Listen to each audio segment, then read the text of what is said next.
Hi, welcome back. This is Adventures with Dr. Joe. Today we're going to do a nice review of two battery-powered cordless jigsaws that I've purchased, and I think it's an interesting comparison. This is the DeWalt DCS331, and this is the Ryobi P5231. This uses the 18-volt system from Ryobi. This uses the 20-volt system by DeWalt. So in my workshop, over the years I purchased a number of battery-powered tools, and I have these batteries. I have the DeWalt battery and the Ryobi battery. Now, because I have those, I wanted to see what the equivalent cordless battery-powered jigsaws were, so I bought the DeWalt model for the DeWalt battery and the Ryobi one for the Ryobi battery. One of the first things that we notice is that's how the battery fits in. It slides in. This one has a stem on it and it fits in this way. If we try to balance these, here's the Ryobi being balanced. It's actually very tail heavy. When we tip and balance the DeWalt, man, that base is flat. The balance is perfect. It's amazing. Quite a difference between this and this. This one's very back heavy, rear heavy. This one is very evenly balanced, which I think is pretty fantastic. Let's look down at these a little bit closer. Let's look at these a little bit closer. They are somewhat similar in their design. Obviously the motor's in the central area, the battery's at the back. Here's the handle. They are molded plastic over the motor and battery, but the DeWalt is all steel construction for the body, for the contents of the gears, main body, and for the plate.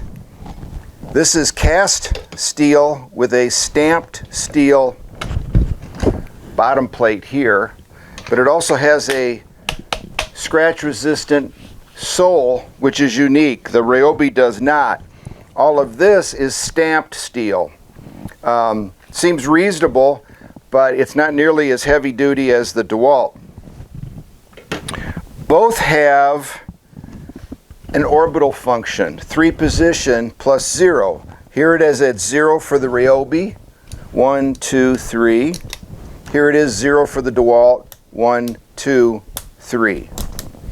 The DeWalt also has a blower for clearing the field and keeping the area very clean from dust.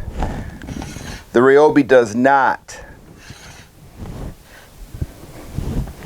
The front guard for the Ryobi is a little flexible, and I think it's okay, but in comparison to the DeWalt, man, this thing is really heavy duty and strong, and I think can tolerate being dropped and misused, mishandled, and keep ticking.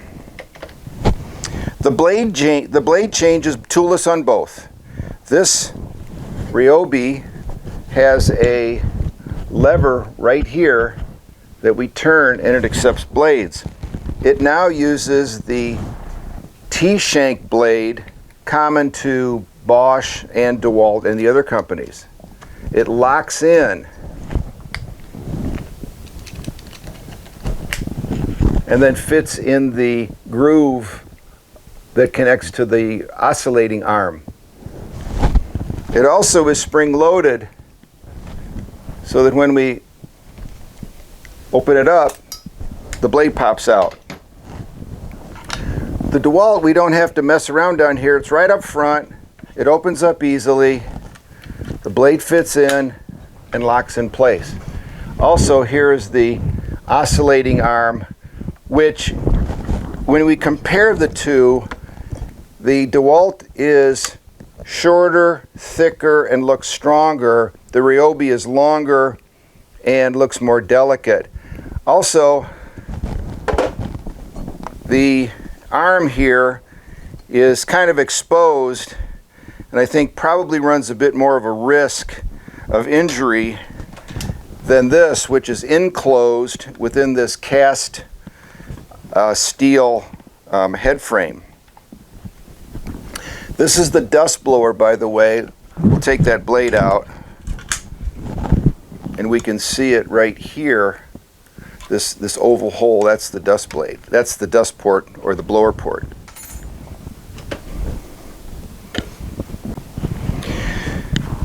The cost of these is very dissimilar, and I think it suggests a lot. This DeWalt was $144.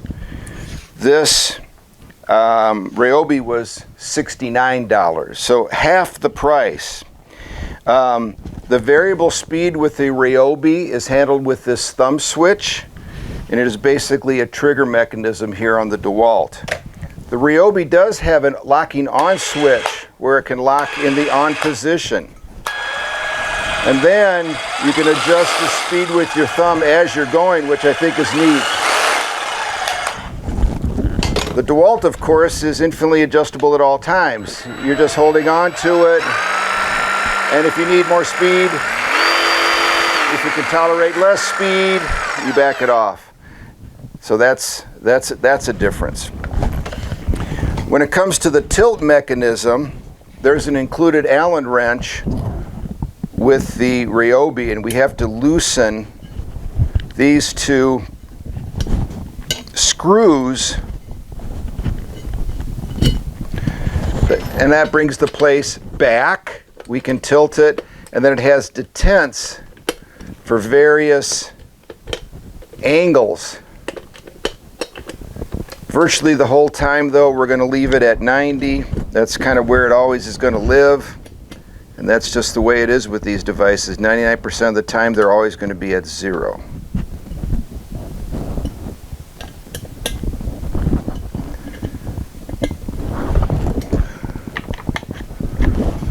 The DeWalt, toolless. So suddenly we want to change our position. We bring the base forward, adjust this, and you can hear it has ball bearing detents. 45, 30, 15, and 0, going in both directions. Ball bearing, listen. That's nice. Then at 0,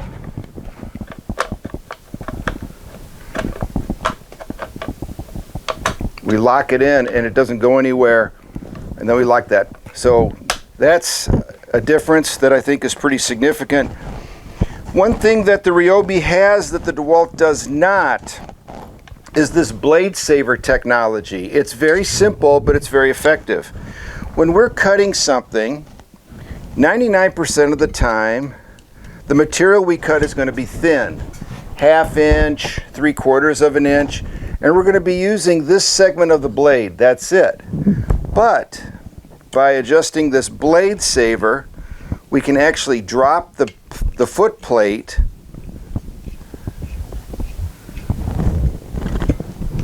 a little bit more.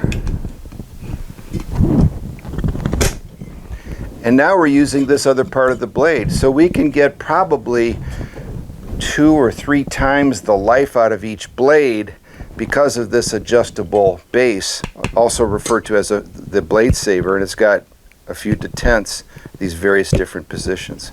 So that's interesting. Both of these can accept an edge guide. The one for the Ryobi goes in here, and there's a threaded hole for the screw. There's 2 actually. And the DeWalt also can accept an edge guide going in through here, and there's a large threaded hole here to secure that in place for a knob. But we rarely use those, but they're here if we need those. Let's cut some material. We'll use the same blade, and we'll start with the setting of 0 for the oscillation, and we'll cut this. This is Western red cedar, and it should cut pretty easily.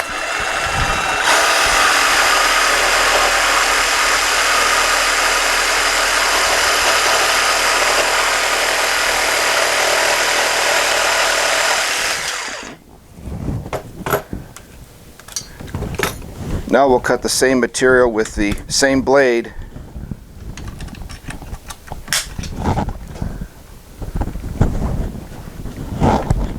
With a DeWalt. Again at a setting of 0.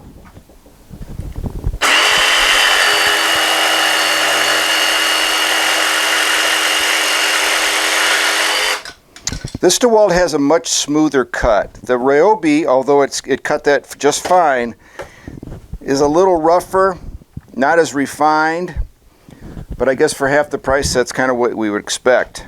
Now let's move the oscillation up to 3.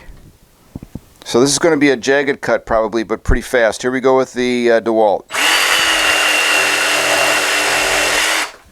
Very fast and jagged, unfortunately.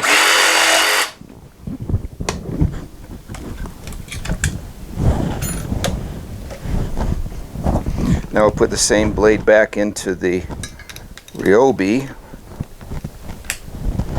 We'll move this up to a setting of 3 and cut this now. Here we go.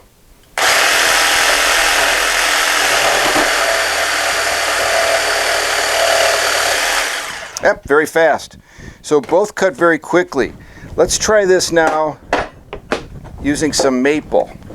Maple is clearly a much harder wood, and I think it'll give us the opportunity to look at some differences. Okay, let's first try the Ryobi here.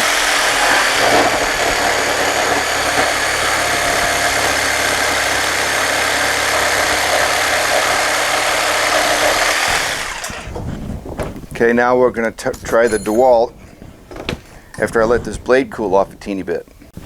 Okay, here we go with the DeWalt, again at a setting of 3. Much smoother. That was, and I mean, it's still a rough cut, but I think nicer. But boy, this has a much smoother feel. It's got a very solid construction. This Ryobi is nice, but it's kind of lightweight and kind of light duty. So it'll make this cut. It'll take care of it, and I think it'll work fine in these. But it's not probably for everyday use. So to summarize, these are both very nice jigsaws. The Ryobi is the deal maker at $69 without battery or charger, and for a while has been $99 with 2 batteries and a charger. So that's quite a deal. For the hobbyist, for the homeowner, the do-it-yourselfer, you'll probably find this Ryobi is absolutely adequate and you'll enjoy it. It's lightweight. It has a nice ergonomic handpiece. It's not balanced very well, as we noted, but I don't think that's going to bother most people. The blade saving concept will be probably used by some, but maybe not by others. As the blade saver is used, the base goes away from the body and it becomes more unstable, and you're going to have a harder time keeping this perfectly oriented to get a perfectly straight cut. So keep that in mind. There will be blade wander, blade bending. It's going to be an issue, so you'll have to be very careful and really keep that in line. But it has use and it can extend the life of a blade. There's no blower on this, but there is a very nice light. And I think this light, which is right here, is a really nice feature. It's a bright LED light, and I think that's something that is really, really useful. There's no light on the DeWalt, unfortunately, but there is a blower, and the blower is really good, that it's going to keep the area in front of the blade clean. The structure of the DeWalt is clearly much stronger with die-cast metal around the gears, around the area for oscillation, for the blade changer, the base, and then a stamped steel plate beneath it, as well as another base that's going to minimize wear. It's very low friction, and it will protect surfaces better than just a standard stamped steel plate, which this is. This is not bad, but you're going to get more wear, possibly some scratches and nicks as this thing gets more use. This will rotate with the included Allen wrench. The rotation with the DeWalt is toolless with this lever. The ability to change the blade right up front is really nice. It's okay down here, but it's just a little more difficult to get right into this area with the Ryobi. Overall, again, these are both very nice units. $144, $69. You get a lot more tool here. If you're a daily worker, person who's going out and making a living, or somebody, a DIYer, who really wants really high quality, this is the one for you. This DeWalt is really nice, strong, remarkably well balanced, and you'll probably get a lifetime of use for it. This unit is great for the homeowner, the do-it-yourselfer who wants to be frugal and keep price, under control. And this will probably not wear out. You're probably going to do very well with it. It's a good option, particularly if you're not committed to having really super high-end tools and want to do cost savings. This will work fine. Again, both of these are feature packed. They're thoughtful. They're well designed. They have a nice grip, a strong grip, a little bit different one versus the other, but overall they're both very nice. They accept the T-blades, which I think is important because you can use the Bosch blades or DeWalt blades or anything else like that that's available. And so there's a huge spectrum of blades for these that'll be great. So this is just a relative comparison of these two. Thank you for watching. Please comment. Please subscribe and like if you're able to. Again, stay safe.